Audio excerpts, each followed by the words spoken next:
Hey guys, so I was browsing this channel I browsed from time to time, and I saw this 4 weeks ago. Sakari had a birthday. 12 years old. I was working there when she was born. And I don't mean like physically, like, here she comes. No, I mean, she was born on like one of my days off, and when I went back, she was there. Um, they kept her separated. If I remember, they kept her separated from everyone else at first, and then they put her with her mama. At first, it was Kai, Tuar, Takara, and Una. Una is no longer with us. I think she was died of an infection a couple years ago. But then Sakari came along, and during the dining with Shamu thing, they would introduce her like, "Oh, the newest member of the SeaWorld family, baby Sakari. You know, watch as the world revolves around her." They said this literally every single time. And it was annoying, but uh, everyone's like, "Oh wow, oh it's so cute." But yeah, I also saw this a month ago. Kai. Kai is 30 years old. Now, Kai is the first son of Tilikum, and you guys might remember that name. And here's Tilikum right here. He is famous. He is most famous for being the star of Blackfish, a 2013 film that claims that orcas are not fit for life in aquariums. Tilikum was also the most successful breeding orca in captivity, siring at least 21 calves, nine of which are alive today. He passed away on January 6, 2017. Actually, bacterial pneumonia. No, is that what Una had? No, I think she had another It was either bacterial pneumonia or it was something else. But we got right here, birth of Kayukit. On December 24th, 1991, Tilikum's first calf, Kayukit, was born. So, afterwards, he was shipped over to SeaWorld San Antonio. The death of Daniel Dukes. Terrible stuff, but people want to blame, oh, they shouldn't be in captivity. Well, sure, let's just leave them out in the wild where they're hunted.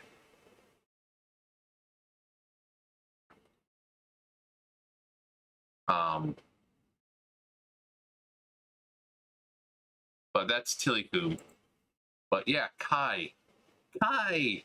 Everybody loves Kai. 30 years old. Damn. And then I saw this. Kamea. Same thing. I was there when Kamea was born. Again, not there. Like, okay, here she comes. No, I was there when she was born. I'm trying to find the others, like Tuar and Takara.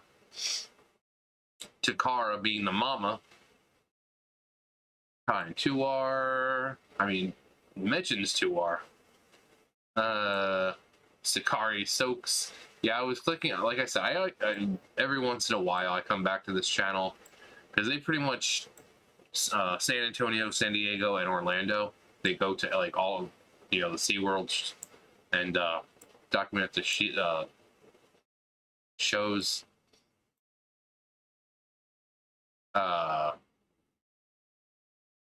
No happy birthday, unless the happy birthday thing is just new for him.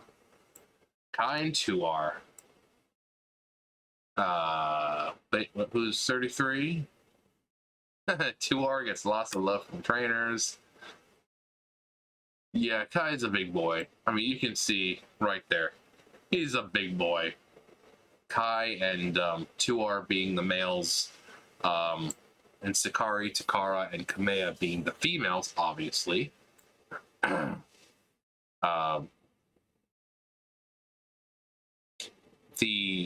believe Takara is the matriarch. I remember, she's the one who actually leads everyone. It's not Kai. So, matriarchal society. No, I'm not seeing anything for any of them. Ulysses. Know about Ulysses. Makani. Heat. I know some of these, I know there were a few born, and SeaWorld was asking people for help naming them. They're like, what would you like them to be named? And you could tell them, and but yeah, I mean, Sakari is 12 years old. That's fucking insane. Like that, I was working there as a caterer. I was like younger. I was younger. Tell you that much.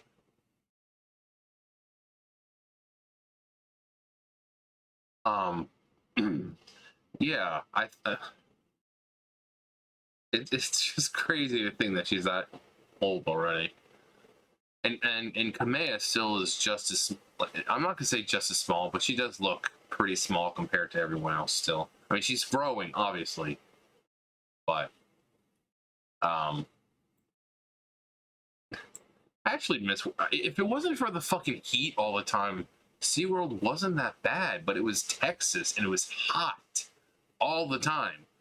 And it's the same thing if it was either, you know, San Diego or Orlando. Florida and California, it's hot. You know, I wouldn't have minded it if it wasn't hot all the time.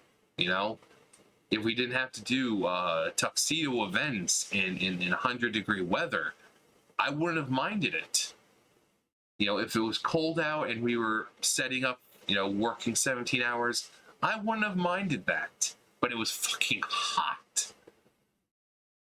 I mean, sometimes it would get cold, but very rarely. I mean, I think we had one winter where it was actually cold and it started raining. So I'm like, it's even colder out now because now it's raining.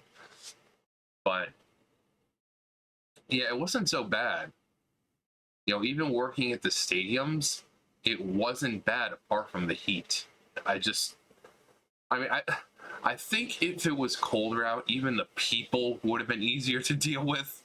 But you're sitting there, you're sweating, even if you're, you know, a lot of the times, like if I was doing, when I was doing the games, even if I was over at, anywhere shade, they usually had me over sometimes at the ones over by Shamu Stadium. But it's like, even when you're under shade, you're still fucking hot. And then it comes to that time of day where, you know, the sun starts to go down and suddenly the sun's shining on you the entire time. It's just, ugh. No. No. No. Same thing with being like the stadium host and all that, the one who like crowd controls. It wouldn't be so bad if it wasn't hot, but they've got you in places where you're in the sun. There's like no little umbrella things to stand under. I think there was one, and it was over by the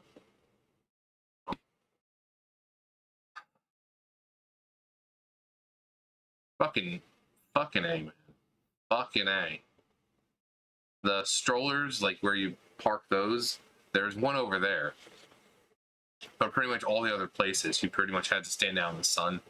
Same thing with the lake, the show over the lake stadium. Same thing. There was like one, but yet it's like there's one over there, and yet you couldn't stand under it. They told you, like, no, you need to stand on that side. It's like, why? It's clearly over here, and why not put the employees, you know, why not let us stand under it instead of having us directly under the sun? And then there's another one. So you like go up the entrance of the stadium, there's the gate, and then there's the, you know, the umbrella. And then there was another, you keep going straight and then goes down, there's another exit, but then there was no umbrella over there. So whoever was there, whether it was raining or what, had to stand out there the entire time. It's fucking stupid. But what are the ones? When you work over at Pets Ahoy, which apparently doesn't exist anymore, there's only one outside, and you have an umbrella out there.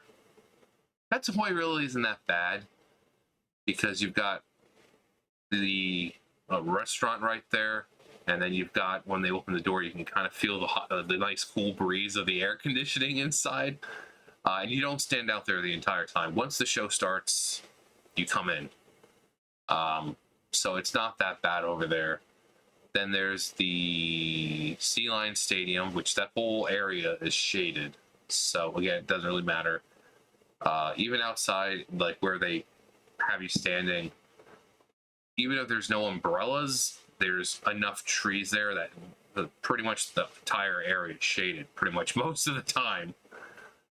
Then there is the Beluga Stadium, which I only worked there once. And we only worked there once, and that was only because there was a few people who weren't there that day, so they had some of us go over there. But yeah, we went over there once, and I'd never worked Beluga Stadium. Same thing with the Sea Lion Stadium. I worked there maybe 2-3 times, but it wasn't like a frequent thing. Most of the time I was at Shamu Stadium or Pets Ahoy. Pets Ahoy was like a rare instance though, but those were the two ones I mainly frequented. And it was always like a satisfying thing because they were like, oh yeah, we need someone over at Pets Ahoy. I'm like, me? They're like, John, you want to go to Pets Ahoy? I'm like, yes. It's like, okay, head on over. And it sucks for everyone else because people would want to go to Pets Ahoy because of the air conditioning. They're like, who wants to go to Pets Ahoy? Me. I think there was one time where I didn't even let them finish and say, oh, when I heard anyone want to go to Pet, me. I do. I'm going to go right now. Tell them I'm on my way because I'm coming. Okay, I'm going. Bye. See you guys later. Pets Ahoy was fun. I mean, especially after the show, you kind of have to stand up by the stage because they have all the animals walking around, the dogs and the cats and all that walking around. And you could tell why I liked working there. I got to be around the animals. They had like a little Beerus, meaning like little Sphinx cat, cute little hairless bastard. You're mocking me, aren't you? But I like to stand the other side because the dogs, and obviously, the dogs would come up and, lick you, and you get to interact with them. The whole point was to make sure that the people were fine, but, you know why people like working there. But, it's a great place to work over on that side, especially if you were there all day and you're hungry. The Sea Star Cafe or whatever, I think it was called the Sea Star. But the little cafe type thing, little restaurant was like right there. They had like sandwiches and stuff like that. It was really good. I worked there once when I was catering. Same thing, like when you're catering and when you're all the positions I had, no matter what it was, you go throughout the park. But like with catering, mainly you were catering. We had events, but there were some times where they're like, oh yeah, this place doesn't have someone today, so we're gonna have to go over there. A couple of us are gonna go over there. Or, oh yeah, this one, so I had to work over there. I wasn't actually working there. I think I was there for 2 hours, and it was pretty late in my shift. So, but my the supervisor or team lead was like, yeah, so did you want to go home? I said, well, if you want me to. He's like, I'm asking you. I'm like, I'm fine if you want me to. It doesn't matter to me whether I stay here or go. It doesn't matter. Just do it. Like, all right, you can take off. You're fired. No, no, he was cool. No, it was just they were getting someone else from the one of the people who actually worked there, so they were just kind of starting to send people home. But oh, SeaWorld, just talking about these animals, and suddenly memories come flooding back.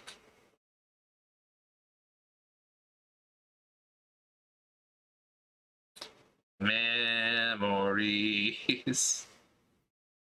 No,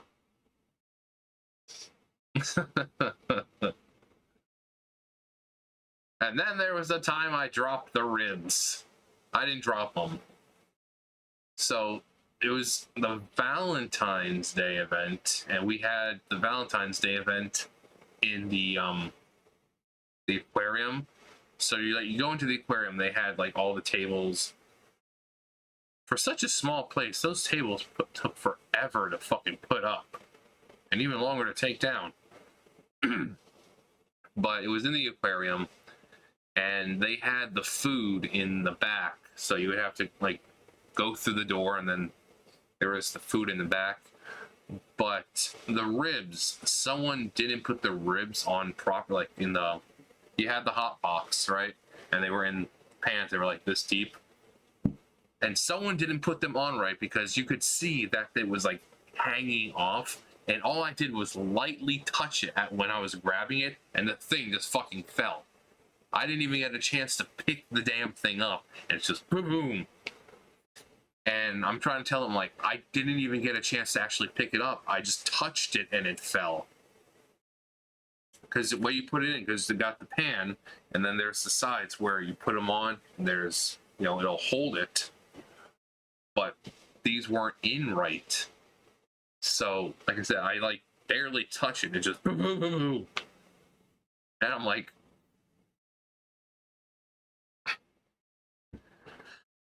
and then they're trying to tell me, they're like, you need to go, you need to slow down, you need to. I'm like, I didn't do anything. I barely touched the thing. I mean, boom, and then it just fell. I didn't even grip it. I didn't. Like, I'm not stupid. I know how to pick up a pan of ribs. It's not something rocket science here, guys.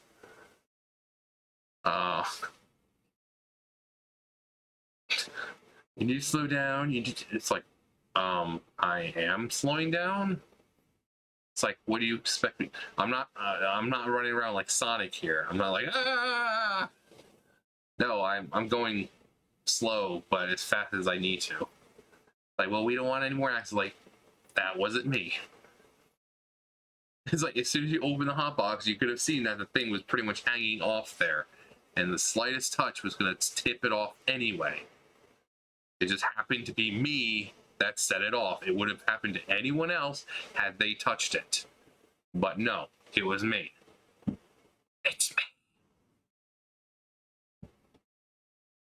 But the they were like, oh, no, have to go back and make more ribs, and spilt it, and blah. I'm like, yeah, sure. I mean, not like anything happened. No write-up, no nothing. They just told me to work slower, or don't be in such a hurry. I'm like, I wasn't in a hurry. You really think I'm in a hurry for this? No.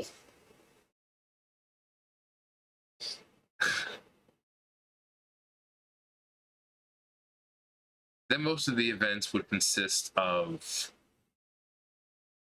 the men breaking down everything, doing the heavy work.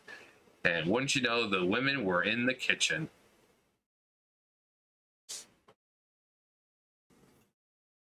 That's how it was, every single event. Dining with Shamu, all of them. The men were doing the heavy lifting, and the women were in the kitchen. Don't you love the power of equality?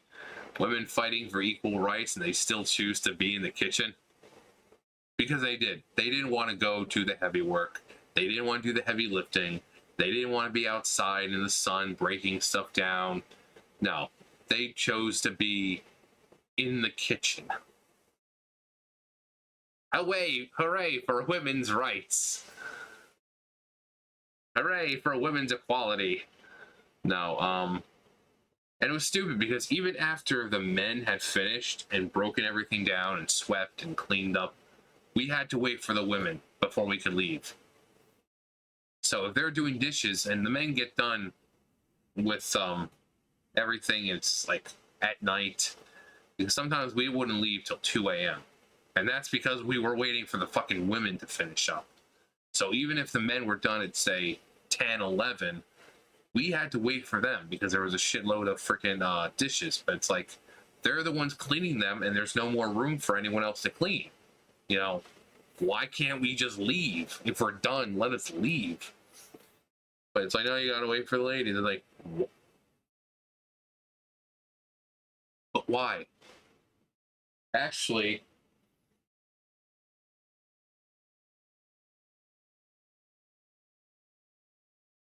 but why?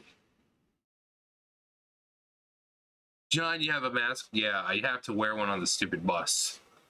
But I thought that was a perfect reason to use it for that. That freaking, you know, clip that people use on like Twitter and Facebook and stuff of Ryan Reynolds. He pulls, it's like, but why? Yeah, it just, because nothing was better than waiting for the women to finish up, and it was just a blast. It was just a blast.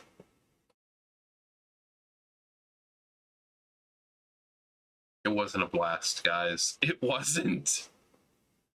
You know, it was nothing better than working 17 hours, you know, standing around having to wait for these girls to finish and then walking home only to have to go back to work the next day and do it all over. Just, nothing better.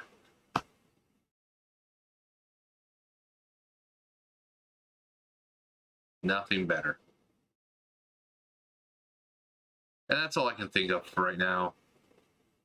If I can think of anything else involving SeaWorld that I haven't talked about before, I'll be sure to give you guys a call. I'm kidding. You guys don't deserve it. No, just let me know if you want to hear more SeaWorld stuff. I mean, I don't mind. Obviously, it's not like I'm doing anything else. Anyways, you guys know the drill. I'll see you guys later.